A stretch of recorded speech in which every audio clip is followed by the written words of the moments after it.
What's up, YouTube? Thanks, everyone, for hanging out. We got a couple people right now, and then a handful on TikTok. I'm about to dive into all 7 of Cam Ward's interceptions. I pulled the all 22 footage, so I got the sky cam, eye in the sky, and then I also got the end zone version as well. But let me share my screen right here. Boom, boom. Here we are. So I pulled it off the service that I use, so it's not going to be super pristine, but obviously you can. That footage right there is everything you need to see. But I got all 7 interceptions. He threw 1 against Florida, 1 against USF, 2 against Virginia Tech, 1 against Cal, 1 against Duke, and 1 against Wake Forest. It's funny, before I started piecing together this clip, it feels like the Cal interception, for those of you guys that remember, that was the one that got a bunch of pub because it was college game day. It was a terrible interception, which we'll dive into. But I think there's just a lot that you can get from interceptions in general. I did the same thing with Drake May last year. And it's funny because in hindsight, I wasn't as high on Drake May as other people were at that time. And I'm still kind of wait and see mode because, with his interceptions in college, some of them were ugly. Some of them were like, what are we doing here? And there's a difference between throwing interceptions where you look overwhelmed and you can tell that you're getting information overload by what the defense is giving you, or maybe by what the playbook's giving you. And then there's interception where you're trying to just do too much and be super creative. And I feel like the football world has accepted more of the playmaking interceptions. To say it differently, it's almost like we want a little bit of that because it shows a lot of confidence. It's the Patrick Mahomes element where, hey, threw a lot of interceptions in college, some of which were ugly, most of which are when he's trying to do too much. But then you scale it to the NFL, and maybe that quarterback doesn't feel the need to play hero ball. It reins it in. So super intrigued with this. Draft's right around the corner. Let's dive into Cam Ward, all 7 of his interceptions, starting with the first one against Florida here. So right there, you see like the hoppy footwork, and then right there, that's a classic example, just trying to do too much. Let's see it again here. Takes his eyes to the right. He is never strict and disciplined with his drops. That's for sure. He's always casual with his footwork. That is for sure. Right here gets flushed out. Right here's the fine line. So on one side, you love the arm angles, right? You love, hey, the fact that he's trying to make a play. I love the quarterback in me. I love the fact that he's on the road, in the swamp, in a road environment, and has the confidence to try to attack this throw. There's a lot of guys that, I was one of them. You roll out to the left, you're in trouble. You're backed up against the end zone. I'm going to throw this ball away. He's like, screw it. I got the confidence in my arm. I got the confidence to go make this throw. Obviously, it's not the best decision, and it's not an accurate throw. But right here, that's the fine line between with Tennessee taking Cam Ward at number 1. Do you see that throw? And you're like, sweet. I can coach him to rein it in so those interceptions don't happen. Or is this cause for concern where you're like, this play right here is what loses you games. This play, thrown an interception deep in opposing territory, it's just a bad decision. And it's a very, very fine line there. And one thing that I think goes sometimes underappreciated with Cam Ward, or I guess under-recognized with Cam Ward, and I've been talking about this with some of the Pac-12 folks that I used to work with, because I remember calling Cam Ward's game against Arizona in 2022. And that's when a lot of the narrative was about like, hey, we're trying to build up his confidence. Hey, transferring from Incarnate Ward up to the next level, like, his confidence got shaken a little bit. He wasn't a bad quarterback by no means at all. Everyone can see the talent, but that 2022 season was not clean, was not a season with no valleys, and had to build up that confidence. And he did not have the swagger that he had right now versus Caleb Williams at USC. That dude, he had the swagger the very first spring game that he came to USC at. So it's just a different mold of both guys are going to be number 1 picks. Both guys create off platform. Both guys can throw with different arm slots. I would argue Caleb Williams, man, he's always had that swagger. I feel like Cam Ward, he had to grow into that swagger. And so the question to me is, when you get to the next level in the NFL, does he lose that a little bit and go back into his shell? Or, and we've talked about this before, but like, hey, he's only been playing real quarterback for like 5 seasons. Is he just getting into that next level trajectory where, shoot, he's got a lot more ceiling to get into? Next interception, versus USF. Second one coming here. Max, Cam Ward is better than Patrick Mahomes. That's what Jack's saying. It's a bold take, Jack, on TikTok. YouTube, thanks to those of you guys hanging out there. Gets pressure in his face. Again, Cam Ward's always lazy with his drop. He's not going to be a guy that's got clean footwork. On one side, how I see that is you got to like that he's comfortable. The other side, slow, not strict footwork. And what I mean by that is kind of the base isn't always rock solid. That can lead to some mechanical flaws later on. See this play one more time. He's going to get pressure in his face. This is a good ball, though. Tommy, ball out now. That's all on the receiver. That's a drop by the receiver. That should be, instead of Cam Ward having 6 interceptions, he should have 7. This is an absolute dime. It's maybe a little outside of his body. I love the anticipation here. I love the fact that he's getting pressure right down his face. There's no sense of panic. He's trusting his offensive line. He knows he's protected. He hangs in the pocket, throws this with anticipation. He's already decided to pull the trigger on this throw. And he's going to throw it. If he waits at all, this safety gets involved, and then he gets into trouble. That's a perfect ball. That's an NFL throw. That should not be an interception. Cam Ward should have 6 interceptions instead of 7 interceptions there. Pick number 3, going to the Virginia Tech game. Again, that same similar pressure look. Ooh, tried to get sneaky on a little wheel route.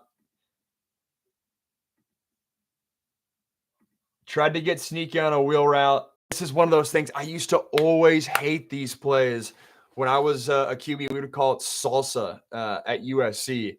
And the reason I hate this play is you're going bunch formation into the boundary, 3 receivers into the boundary. The advantage of that is you're creating chaos and forcing this defense to communicate on the bottom of their screen. The problem, though, is exactly what happens here. It's a condensed field. There's not a lot of grass to work with. So as a quarterback, you have to make this decision early. But the problem with that is Cam's throwing this ball before the receiver even gets out of his double move.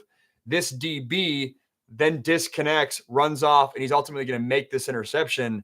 But it's so hard to process. You're trusting that the receivers are going to run off the DBs. But if this DB has any sort of football IQ, he breaks off and ultimately makes this interception. It's exactly what happens here. To say it differently, there's a world where this looks like a genius anticipatory throw. It's well read. It's a great concept because he gets the ball on time. But this is just a great pass off by the DB. Again, don't love that kind of call so close to the end zone because it's so compact and you have to make decisions so quickly without necessarily having all the information. So this is how I read this. This is interception. This is on Cam Ward. He's got to be aware of, hey, the negative factors that can come off of this. But I don't see this interception as a guy getting overwhelmed, a guy not necessarily making or not understanding the read. This is just a bang football play. Obviously, you'd like to have it back, but I just don't love the call with this progression that tight to the red zone. To me, if I'm the Titans, this is just football. If I'm the OC for the Titans, I'm saying, hey, I'll coach and call a better play. This isn't overly confusing to me. Johan, what's up, man? Thanks for hanging out. Lord Jimbo, appreciate you too. Should that be the back pylon? It's a good point. So let's see here. Should have been back pylon. I always look at the DB's leverage here.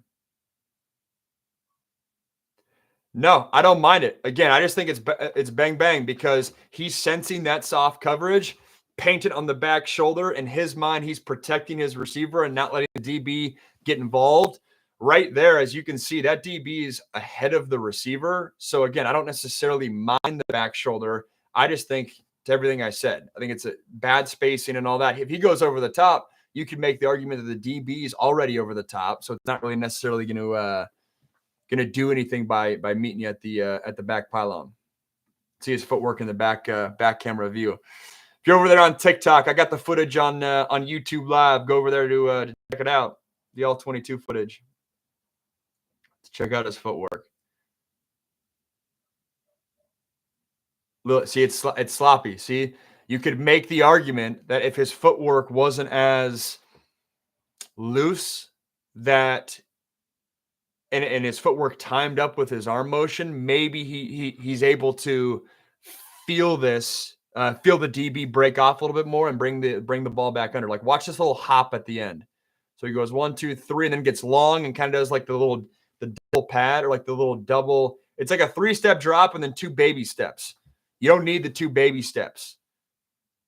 Maybe it gets him off balance. Right? So it's like 1, 2, 3, and then 2 little baby steps. That's just a bad drop. That's a bad drop. You're going the next week into the film room being like, hey, Cam, we need to work on footwork drills, because when your feet time to the route progression, sometimes the play doesn't speed up on you, versus if you're either too slow with your drop, then sometimes you're too slow and your brain speeds up and you have to quicken up your feet at the very last second, and then it can force that more kind of urgent throw, versus if right there, if he took a quick 5 and allowed the play to develop, maybe he doesn't make that decision.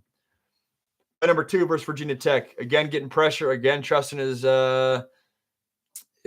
protection there. That is a crappy throw. Let's check it again. Looks like they're working a little scissors concept. Bad throw. Similar theme though. So right, if I'm the Titans, I'm looking at, hey, what themes come out when Cam Ward is throwing interceptions. This is back-to-back plays in the very same game where Cam is expecting a defender to run with one of his routes. The defender breaks off and he gets caught like, crap. I tried to do the right thing as a quarterback. I tried to have an anticipation throw to the outside, but the DB is also playing football. He also has football IQ. He breaks off and makes this interception. Watch the corner on the top of the screen. Cam's expecting this corner to run with the post all the way through.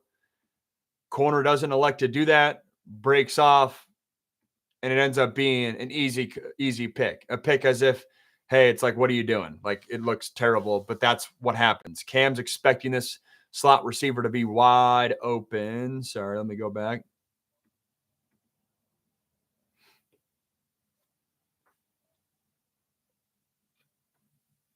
He's expecting this. Sorry. My bad. He's expecting this guy to be wide open. Sorry, this is the first one right here. My bad.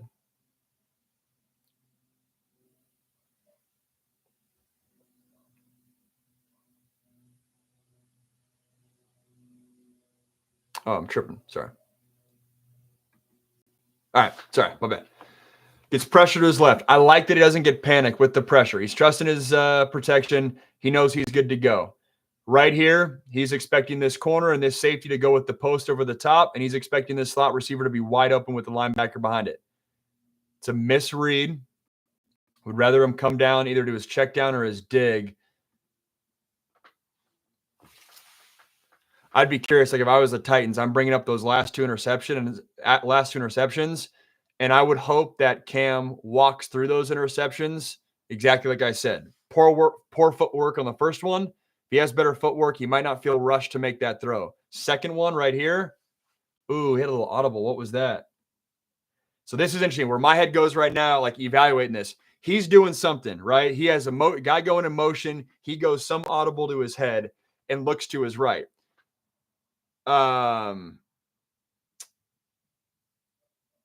Sorry, one sec. Looks to his right. Sorry, one sec. I got a little note on YouTube. I'll finish that comment. Looks to his right. To me, is he pre-playing the play in his mind right there? Is he saying, hey, I have something that I like on the outside. Let me give that signal. And before he's even reading the defense, he's already pre-playing the play in his mind. That's how you get in trouble at the quarterback spot. One sec, TikTok. I got a little alert on YouTube Live real quick.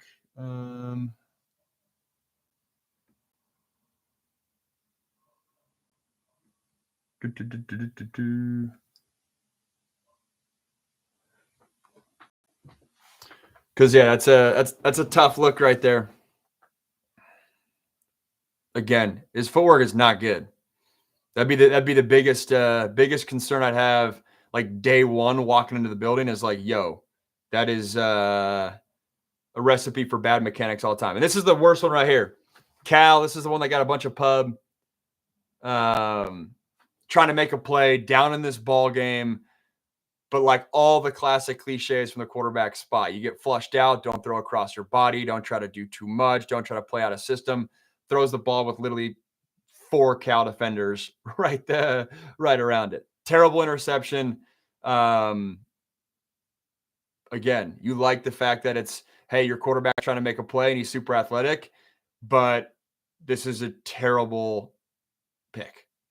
Cannot happen. Cannot happen. I was in Wood, the squad. Which one is it? Gavello Nash watching football content.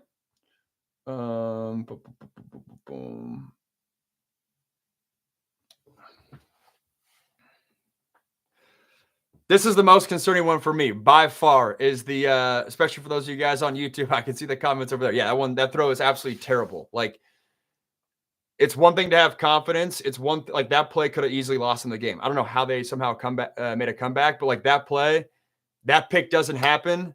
If that pick easily could have decided their college football playoff fate.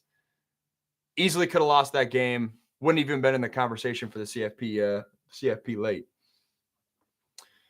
Did that happen to you a lot because you were such a film guy post-operate? It's a good question. Lord Jimbo.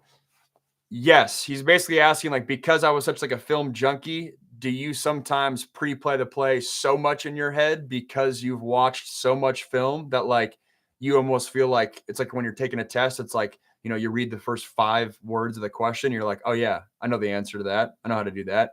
I think the answer is yes. And sometimes the guys that are less film nerds that just react and go out there and just play quarterback, sometimes those guys reap the benefits of not getting so locked into like, hey, we've got this concept and I've seen it against all 6 coverages. But inevitably, when you do it live, something bad will happen. So I think that's very much the case. And that a potential downside of being so locked into the film that inevitably, I mean, football's got 11 defenders on the field. Like something's going to be way different than on every single play. Nothing's ever going to be perfect.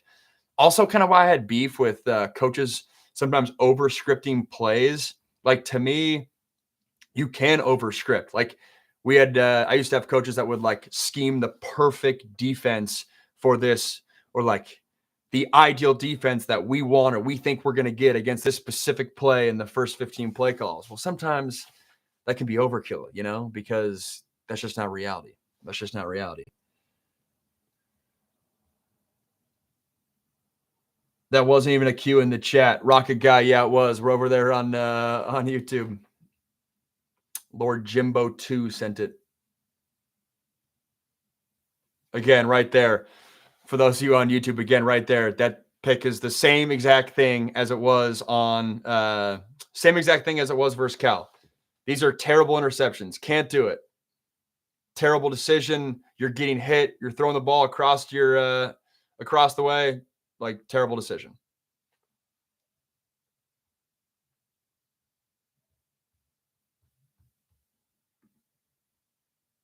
Again, right there, a little Brett Favre. YouTube, I'm stop sharing my screen because it's giving me a little copyright notice right there. I'll overlay the footage after the fact. But again, right here versus this is the Duke one. Gets flushed out to his right. No one's open. Trying to make a play. Throw the ball away. Throw the ball away. This as an offensive coordinator, though, would get me intrigued because I'm like, dude, I like my quarterback having a little swagger. I like my QB thinking that he can make every single throw. This is where like the Mahomes comps come in. This is where like, all right, this This guy's got some savvy to him. Here's the Wake Forest interception. Just doing too much. Just doing too much. Every single interception we've seen so far, that's a little far of shovel pass. You can see it here from the back end. Every single interception we've seen so far is Cam Ward doing too much. It's not Cam Ward making a bad read. It's not Cam Ward being overwhelmed by the playbook or by the reads, which you can, right? There's a lot of interceptions that I look of like, hey, that quarterback had no idea where his eyes were going. That quarterback had no idea what he was seeing. Hey, that quarterback was looking at the zone side when he should have been looking at the man side. None of these interceptions are that for Cam Ward. So there you have it. Those are all 8 interceptions. Like I said, every single one of them is, so there was 1 drop. So really there was 7 interceptions. It should have been 6 for him. There's 1 drop, and then there's 5 just dudes doing too much. Got to rein that in. He won't even have the ability to do too much in the NFL because a lot of those are like him getting flushed out of the pocket and then being like let me throw across my body and all that. The athletes in the NFL are just way too good for that.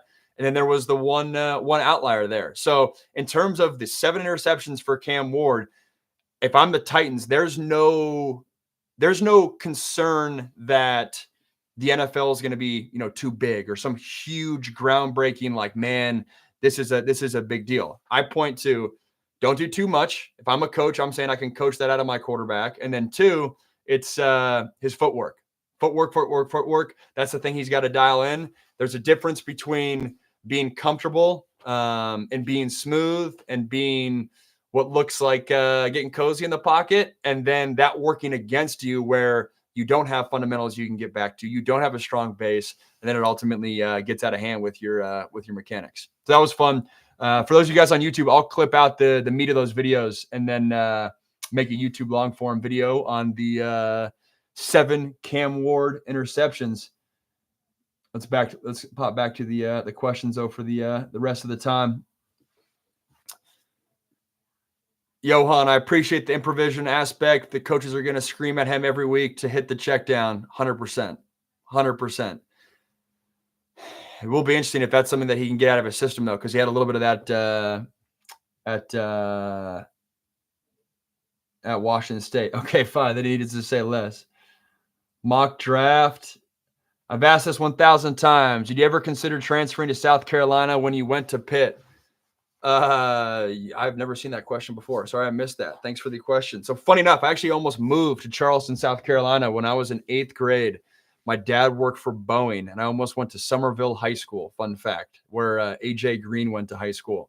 Almost, I should say. Almost is a stretch. There was that was coming down the pipeline. But my dad almost got transferred to South Carolina. He worked out there for like 6 months. So fun fact. My NCAA football team in the last game before the new iteration came out, 2013, 2012, I was a South Carolina Gamecocks guy. That was my squad, which was funny. I would like bring them. It was like the nice balance of not like a juggernaut where it's like cheating and recruiting, but they're in the SEC. They're making moves. It was South Carolina and Washington State. Those were my 2 NCAA football squads. But no, to answer your question, I did not think about going to South Carolina when I transferred to Pitt. When I transferred to Pitt, I made a quick decision. So I didn't have like the full multiple cycles of the portal. It was really Pitt was on my mind. Boston College was on my mind. Fresno State was on my mind because the guy that recruited me was the recruiting coordinator and tight ends coach at Fresno State. And then Cal was intriguing because I saw what Sonny Dykes did with Davis Webb, who was also my recruiting class after Jared Goff. So I was like, ooh, they took a transfer from Texas Tech. He threw for a bunch of yards. Man, let me go do the same thing. Could the Titans end up with another Will Levis or with Ward? They both have the same never gonna let the play die mentality. I'm more bullish on Cam Ward as a prospect than Will Levis. But I do think, no, I don't think those guys are comparable. I do think Cam Ward has just more talent in general. I love the fact that Cam Ward has had high-level success at 3 different spots. That's a big deal to me. And I just think he's got Cam Ward's got something, man. So I don't see it being the case. But I do think early on, you got to get Cam out of like the hero ball mold. You got to get him out of the mode of like when he was at Miami and Washington State. It was like, yo, we got to put up. I guess check that. Washington State's defense in 2022 was like lights out. But this whole mode of like at Miami, hey, we got to put up 40 points to ultimately win this game. No, rookie year in the NFL, take what the defense gives you, stay efficient, don't make turnovers, and let the season and let the year come to you. What team do you think will pick Shedeur Sanders? What team do I think will pick Shedeur Sanders? Let's pull up the draft order real quick. What could get interesting in the back end of the first round? I don't think Shedeur is going to fall. That feels like the storyline of the past week or so. I don't think he's going to fall. I think we fall into this trap every single year of the evaluation and the prospect says one thing, but the reality is if you're a quarterback needy team looking at the outlook of your franchise and you don't have a quarterback you feel confident in, all else being equal, even if it's close at all, you're taking the quarterback. Happens every year. I don't think Shedeur will ultimately fall into the 20s. Could he fall into the teens? Sure. But in the spirit of your question, what gets interesting in the 20s? If you're the Steelers, 21 right there, take them. 100% take them. Love that. That would be rowdy too. I would Shedeur and the Steelers. That'd be sweet. Chargers, no way. Packers, no way. Vikings, no way at this stage. The Rams are interesting. I saw that Daniel Jeremiah take, I believe it was, of the Rams are aware that they have a legit window, but it might not necessarily be the case next year of we got a shot here to win a Super Bowl with Matthew Stafford, a young defense. Let's not screw it up. I don't think the Rams take a quarterback. And then that's it. So to answer your question, give me the Steelers. 21. That'd be wild. It's also funny how, like, I remember in the fall, so much of the narrative was like, oh, Deion's gonna call the shots to dictate where Shedeur's going, and he wants him to go to certain franchises, and will franchise be wary of Deion and all that. I feel like that whole narrative's gone away, and a good thing, in a good way, which is funny. And also, I had a video pop on TikTok. It hasn't really popped on YouTube for those of you guys over there, but my thoughts on the Shedeur Sanders jersey retirement. Let me just hop on that real quick because I got a little battle with a former teammate on Instagram saying that, hey, he couldn't believe I was saying that as a former player and all that.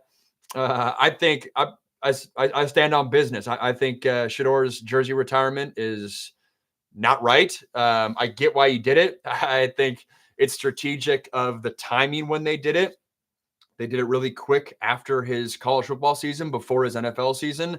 They're never going to publicly say this, but by doing it before his NFL journey starts, it doesn't allow the scenario where he has a poor NFL career. And then if you try to retire it 5 years from now and, oh, he didn't have as good of an NFL career, the optics of retiring it don't align as much.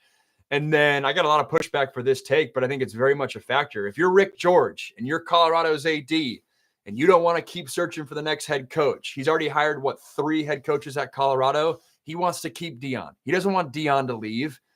What's one way to keep him? You're never going to have the money and the funds and the lure of a true blue blood program. But what you can do is etch his son's name in the history of a prideful program. Colorado is not just some bottom barrel program. They might have been in the decade there that they were in the Pac-12. They have a national championship not that long ago. In my, I guess just before my lifetime. They have a Heisman Trophy winner. CU is a good program. If I'm Rick George, let me try to tap into that loyalty, that nostalgic. You're etching your son's name into the literally into the stadium. That's why I think they retire. That's a factor for, if I'm Rick George, why I allowed the jersey retirement to happen. I still don't think it's totally right. The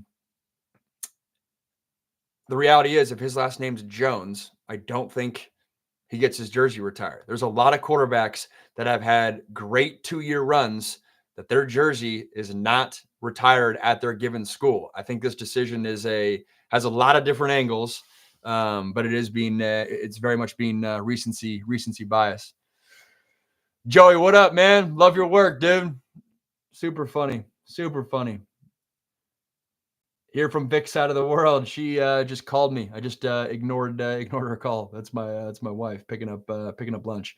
Who are you taking, Lincoln Riley or Brent Venables as your head coach? I'm taking Lincoln Riley. I know the wins for USC haven't worked out, and I haven't watched his full interview with Josh Pate that recently came out, but I think Lincoln's a straight shooter. I've been around all the recent USC head coaches, and I just never feel like Lincoln's like selling me anything.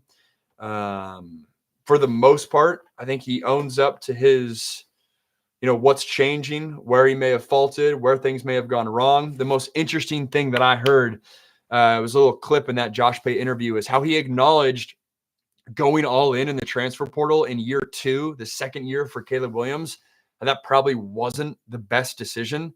You tried to overhaul the roster and turn over the roster, but then in my opinion, he didn't say this, but he basically alluded to it, is it creates somewhat of like an all-star team culture where everyone comes into the bright lights of LA and, you got Caleb Williams as your quarterback. This is going to be sick. We're going to win a bunch of games and it's going to be easy. Nah, you got to always have that grit, and I think you get that grit by developing high school kids and homegrown talent. He alluded to that. I think he's pivoted their roster building strategy.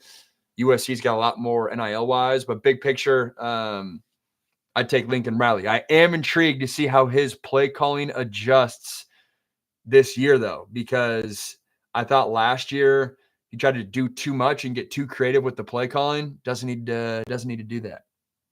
Doesn't need to do that. David, what's up, man? Thanks for joining. John, what's up, man?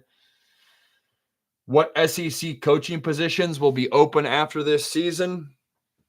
Mississippi State is interesting to me. I think this is kind of a make or break year for Florida there.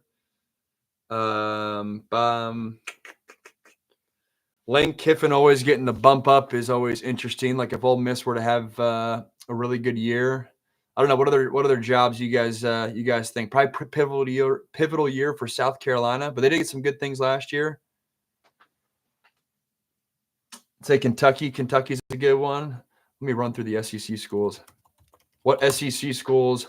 I will say this. Here's a huge take that I'll pound the table for. The coaching carousel last December was pretty calm, all things considered. There weren't that many big moves. Like, yes, Bill Belichick to North Carolina, but the year before with, Kalen DeBoer leaving Washington for Alabama, the Nick Saban movement, even Tom Allen kind of thing. Like the year before had a lot of coaching carousel craziness. I think because last year was so calm, this upcoming December will be an absolute bloodbath. Because all the programs that kind of said, we'll give our coach one more year. He's in maybe year 2 going into year 3. We'll give him some more time. There was some of that. I also think the prospective coaching pool wasn't as strong. So if you're going to fire your guy, like who else are you going to go out and get? But big picture, because last year was so calm, this December is going to be an absolute bloodbath.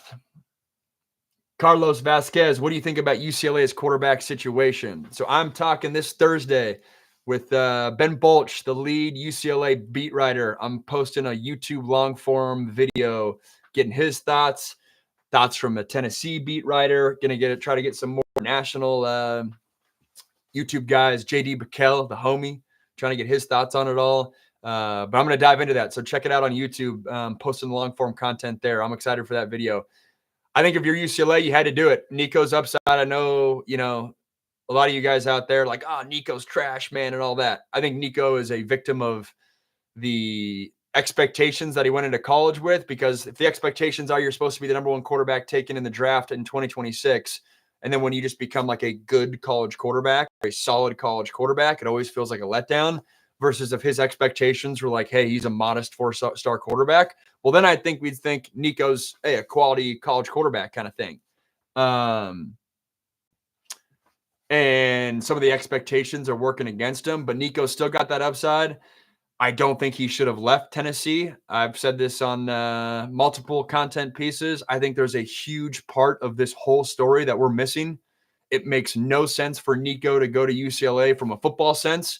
Why would you leave an SEC program that's got a real shot at the CFP in a program where you've been in the same system for 3 years When you've been in the same system going on year 2 into year 3, that's where a lot of quarterbacks make a huge jump because you're super comfortable in the scheme. Doesn't make sense football-wise. On paper, it doesn't make sense business-wise. He's getting paid less money at UCLA than Tennessee. Why would you go to UCLA? Because of both those reasons, I think there's a huge part of the story that we're missing. But I can't blame UCLA for doing that. My dynamic or my thoughts on all that, because Joey Aguilar leaves UCLA to go to Tennessee. Like, if you're UCLA, really, like, basically through 2 weeks of spring ball, like, hey, is this Joey Aguilar guy? Like, is he a diamond in the rough? Like, we struck gold with a guy coming up to a higher level. Sweet. We'll build our program around him and let's ride kind of thing. Or the flip side is, man, he's a solid quarterback, but nothing special.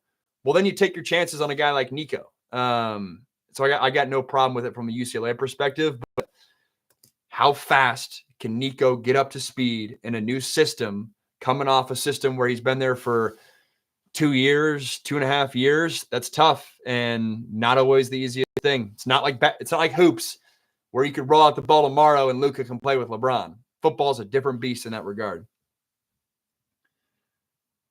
Brady, thanks for joining, man. Receiver teacher. What up, yo? Christian North, what do we got here? A lot of QB counters in his future. You think so? A lot of QB counters in his future. Play callers, what a Pitt guy, former Pitt quarterback. Love to hear it. Love to see it. Any other questions on the YouTube front too? Apparently it was Rick George's idea to retire the 2 numbers, that it makes sense that he might be trying to keep Dion. Darwin, it's a good comment, and it's always the tough battle there with some of the short form content because people were pushing back on my take there, and I didn't know that before I filmed the video, but everything I said about that comment, the fact if Rick George did push the idea of the jersey retirement, is exactly why the reason I said lines up to carve out a special part in Dion's heart forever that ties him to CU, that makes that relationship to the school bigger than just a contract and bigger than just a monetary situation. Sam, what's up, man? Who's my natty pick? It's the first time I've been asked that. Who's my natty pick for this year? I'll go Oregon for 1. I'm a big believer in Dante Moore's upside, big believer in Dan Lanning, just from a sheer numbers perspective. I'll go Oregon on one side. Someone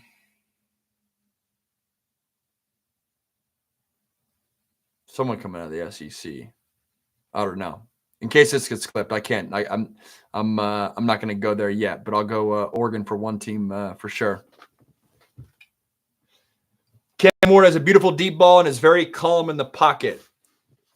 Won't have that time in the NFL and won't have the comfort that he's had in the pocket as well. If you weren't here in the beginning, I did a full breakdown on all of 7 of Cam Ward's interceptions. And the biggest concern that I have with Cam is the footwork.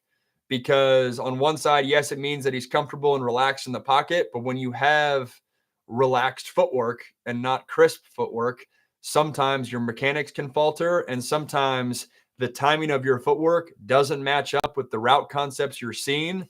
And so if you're behind in your footwork, well, then your brain and your motion speeds up. Oh, well, if you're ahead with your footwork because you're relaxing, you're just kind of hanging back there, well, sometimes your mechanics can get sloppy. That would be the biggest concern, or my biggest takeaway coming out of the Cam Ward film breakdown. Make a note of that 1 sec. Wonder what happened to Pitt's navy blue.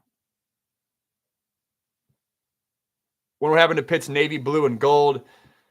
That color scheme sucks. I'm gonna be honest. The Pitt non-retro, the Pitt color scheme that's not that helmet. Not a fan. Not a fan at all. Are you gonna watch the draft? I am. I should go live. Yeah. I'll go live watching the draft. So plan on that Thursday night. That's perfect. My wife's actually gonna be at a bachelorette party, so plan on that. I'll instead of doing the noon Thursday live, I'll do the Thursday night draft live. Every other week. It's Tuesday, Thursday, going live at noon p.m. or noon Pacific. That night I'll do a watch the draft live. Sam, thanks for the follow, man. Braden, what up?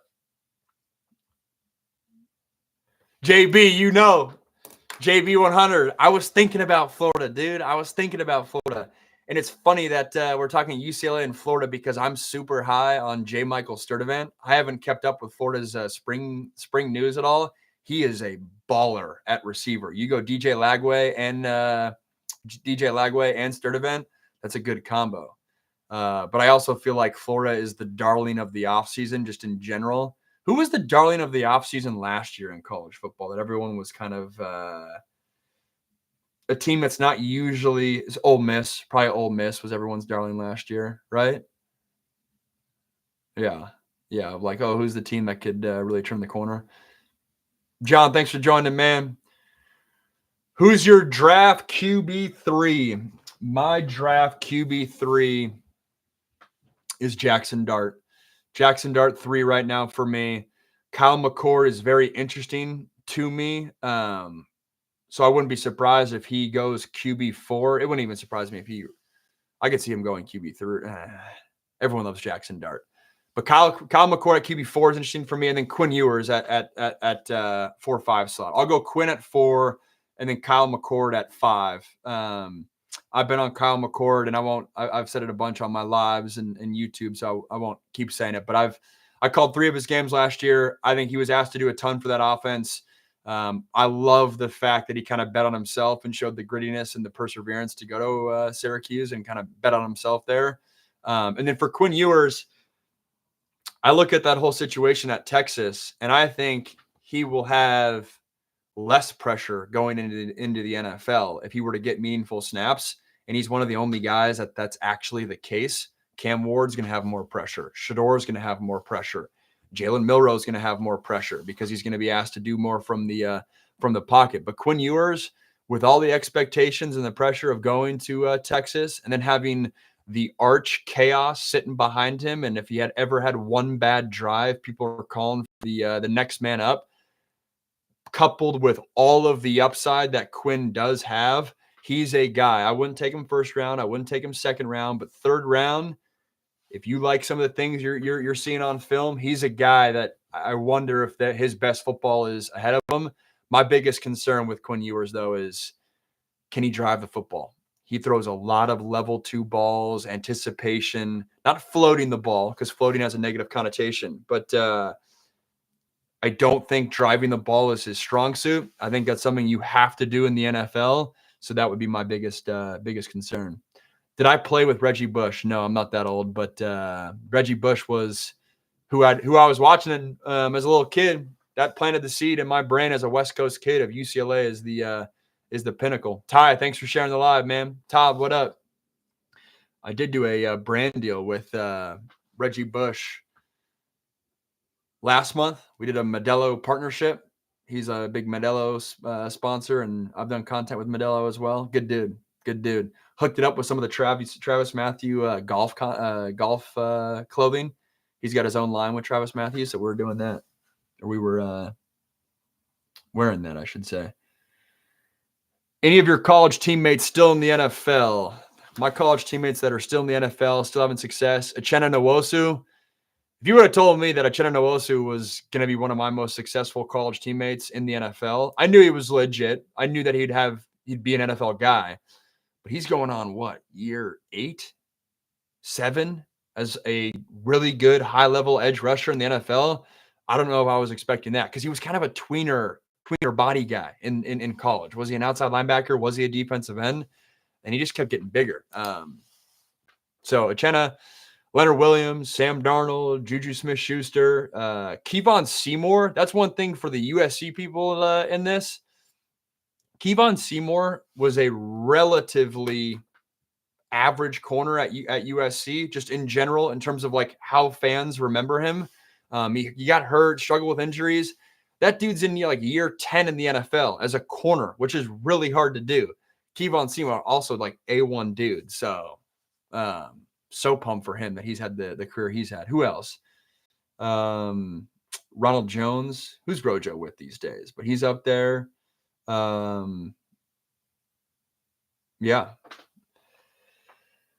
You had some elite hair back in the day. That's a throwback. I had the whole Napoleon Dynamite afro back in the day. JB 100, man. If you talk about sleeper QBs for the next year, Avery Johnson from K-State is dangerous. They're going to win the Big 12, in my opinion. JB, I forget if this was you that left the comment, but someone was asking me to do a whole breakdown on K-State's season upcoming. I saw a couple of Avery Johnson's games last year, and it feels like everyone was all excited about him because it was like, oh, who's this young guy that's taking over for Will Howard? And Will Howard's now at Ohio State, that kind of narrative. And I feel like he didn't live up to all that hype, but obviously you see the talent. And sometimes, and honestly, it reminds me of Cam Ward, to bring this conversation full circle. When Cam Ward got to Washington State that first year, it was like, yo, Heisman dark horse, like this guy's going to take the world by storm. And he had a fine 2022, but it wasn't groundbreaking. I feel like it's kind of like A.V. Johnson, and then maybe he takes a similar step that Cam Ward did of like, hey, you settle in as the starter, then you go out and have a big-time year. I don't know what the Utes will do, but never sleep on Kyle Whittingham, especially after they laid an egg last season. Don't sleep on the Utes, man. Don't sleep on the Utes. Thanks, Batman. Appreciate you. Love the username. Y'all watch Taylor Green next year, the old Boise State guy, now at Arkansas, right? Is he still there?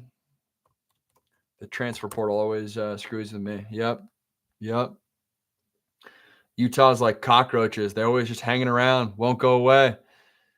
Probably only have 1 or 2 seasons left with Kyle Whittingham too. So it'd be interesting to see if things change. Really like your channel, how you put yourself out there. SB Flood, thanks, man. Thanks, dude. Appreciate it. So subscribed 5 days ago? Love that, man. Take it.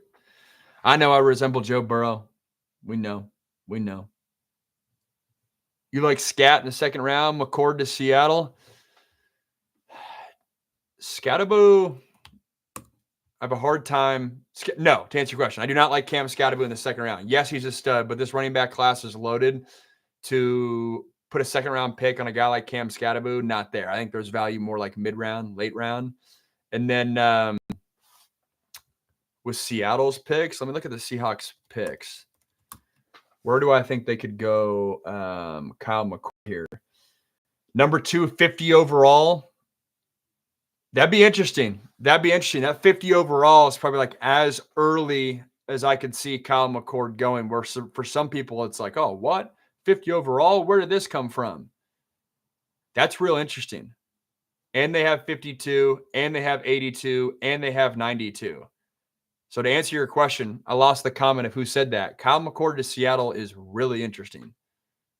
You have the round 4 pick if he really were to slide, but they have a lot of options there in that second, third round to potentially make something happen. Lord Jimbo, I think so.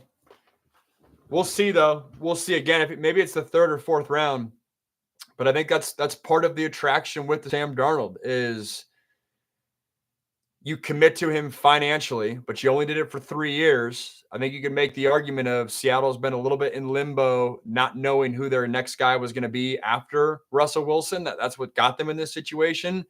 Get a young guy, develop him behind Darnold, see what you got, and take your at-bats. Like, take your swings at, potentially that next guy. I think the optics, and I made this point too, like, the optics around going and getting a guy like Darnold help in this situation, because if you committed big money to Geno and then got a quarterback in the 3rd or 4th round, well, then it's like there's the drama with Geno, and it's like, what are you doing here? And man, am I really your franchise quarterback or not? With Sam, you went to the outside. You're saying, all right, we're putting our money where our mouth is. You're our guy, but it's only a 3-year deal. So both sides know, like, there's still a lot of meat left on the bone. There's still much you got to prove. You got to prove a lot to ultimately get that next contract, which both sides probably want. Both sides would love nothing more than after next year to sign Darnold to a fat contract, 4-year contract. But right now it's just 3 years.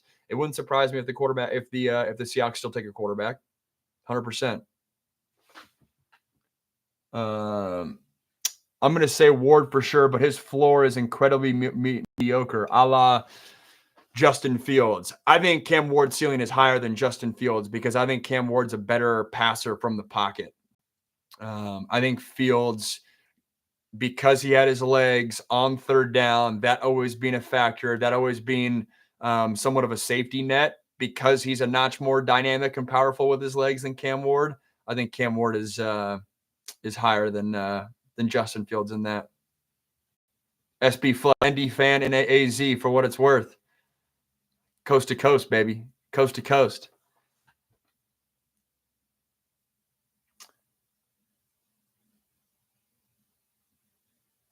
Henderson or Hampton to the Broncos at 20. I called a couple of Amarion Hampton's games, and to be honest, I was surprised that people are even putting him in the same conversation as Genty. I think Genty is better than him, pretty clearly, to be honest. Hampton's a stud, super, he's a baller, but I'd go Henderson, actually. I'd go Henderson because, where my head goes out with this thing, like if you put Travion Henderson in Carolina's offense last year, where like Hampton had to be the bell cow, I think you would have saw a lot more from Travion Henderson's game. Hampton's a baller, don't get me wrong, but the sheer quickness, like the sheer big play explosiveness, that's sometimes where I'm like, I see it clearly in Genty. I don't see it as clearly in Hampton. And some of those runs with Travion Henderson of like making guys miss in the A and B gap, dude, that's interesting. That gets me fired up. I will say, we chatted with Mac Brown the Friday before that game. I had 2 North Carolina games there, and he was putting Amarion Hampton up there with Cedric Benson during his time at Tennessee or Texas. He was even putting him in the same conversation as Ricky Williams, which is crazy. Not just in terms of like, hey, in your career, you've had a lot of NFL running backs. Where does Omari Hampton stack? And he's putting him in that conversation, which I think is the ultimate compliment for a guy like that. No, I don't watch soccer. Sorry about that. I'm not from California originally, from Seattle originally. John Schwab, my honest thoughts on Shedeur. I go back and forth on this one. I'll take this question and one more, and I got to log off at 1 p.m. I'm higher on Shedeur than most people. I think Shedeur should go in the top 10. I think if I'm the Browns, man, I would take a heavy look at that. I don't have a huge take on, they should take Shedeur or not. But I just think between, the Saints hanging out there in the first round, some of the teams that could trade up in the first round, I just think Shedeur has done enough on film. He's done it at 2 different spots. He's played in the spotlight. I think anticipation is a critical factor to having success at the NFL, and throwing with anticipation consistently, play in and play out, is something Shedeur does frequently. Consistently is a better word, like all the time. I think he's tough as nails. I think he's an underrated athlete. Yes, he doesn't have the one trait that sticks out, but it's one of those things where 50% of these first round guys work out. So the odds are not in his favor. So to say, oh yeah, he's going to work out, no doubt. Okay, I'm not going to go there. But I think he's a talented enough prospect where you got to take your shot, especially if you're up there closer to the top end of the draft. So I'm a believer in what Shedeur can be. Why are people low on Kyle McCord? That's a great question. I think people are low on McCord, one, because they didn't watch him all that much at Syracuse. So you kind of look up at his stat lines and it's like, what? He did that over at Syracuse. I think the narrative of him being a game manager at Ohio State is still in people's brains, especially those that just cover football from a high level, because you could see that in the way that they were calling plays and the way, his 2023 season at Ohio State. There was a little bit of that game manager vibe to him when, hey, if you're drafting a quarterback to be your starting NFL quarterback, I don't want my guy to be a game manager. I want my guy to be more of a gunslinger. And I would argue that Kyle McCord was much more of a gunslinger this year. I also think personality comes down to it too. And this is never a fun topic, but it's a very real topic. You look at Shedeur's personality. Well, the draft analyst is like, oh, he's got the confidence. He's got the moxie. He's got the swagger. Kyle McCord doesn't necessarily have that dynamic personality. And so I think it's easy for people to be like, Is he a rah-rah leader? Where's he out in that? I'm not saying he's a bad guy or anything like that, but I think you can get put into this mold of like, is he really about to be my franchise quarterback, NFL quarterback? Very much could be. Would not surprise me at all if Kyle McCord's an NFL starting quarterback here in 3 seasons. So that's where my head goes at with it. He's obviously not anything special athletically, so that's not going to stick out to you. But I think he's a super talented passer. And like we've talked about, if you're sitting there in the 4th round with a quarterback need, I think I'd give a heavy look to Kyle McCord. What about Joe Burrow, though? He seems quiet. John, but wouldn't you agree that you could sense the swagger and the moxie with a guy like Joe Burrow, even though he was quiet? That doesn't necessarily come out with a Kyle McCord. And again, I hate doing this because it always makes it sound like you're getting on people's like personality of who they are. But if you're a GM, I think you have a responsibility to go there. Just like with Justin Herbert, you have a responsibility to go, hey, why is this guy so shy? Is he so shy because he's uneasy, doesn't have that gravitational pull to bring guys in? Or is he just generally so confident in who he is that he doesn't need to do that? And it's so genuine to who he is, like a guy for Justin Herbert, where even if you're a guy on the team who can't relate to that, and you're in social media and you got the big gold chains, you respect a guy like Justin Herbert because he's being himself. There's a difference there. There's the more like insecurity, uneasiness, unsure about yourself. That to me is not what you need for your quarterback, obviously. But then there's the so secure in who you are, don't care about all the flash, more Justin Herbert lane. That it's a fine, delicate line. But as a GM, I think you have to go there when you're evaluating quarterbacks. What does it YN mean? I don't know what you're talking about. Sorry, my bad. Grill guy, what up? Yo. Funniest dude on the internet. YN, is that a typo? I have no idea what you're talking about. YL, my bad. Adam, what's up, man? One more question, then I'm going to hop off at 1. Thanks for hanging. We started this first half hour was all Cam Ward interception breakdown. I'm going live every Tuesday and Thursday at noon. This Thursday is going to be different. I'm going to watch the NFL draft live with you guys that night. So that live will be a little bit different, but do not answer this question. Noon Pacific, Mike. Noon Pacific. Sorry, 3 p.m. Eastern. 3 p.m. Eastern, Tuesdays and Thursdays. This Thursday is going to be different, though. I'm going to watch the first round of the NFL draft live with you guys and give my thoughts there. All right, last question. What about people saying Shuck is better than Tyler Ward? I am not there with Tyler Shuck. I am not there. I think he was reaping the benefits of being in college all that long. Shoot, if you give me 6 years in college, I'll get comfortable and I'll be able to piece together, a successful film on the back end. And, you're mature and he's 26 years old. Does he deserve to get drafted? Yes. Does he deserve to get a shot in the NFL? Yes. But is he a dark horse candidate here? To me, no shot.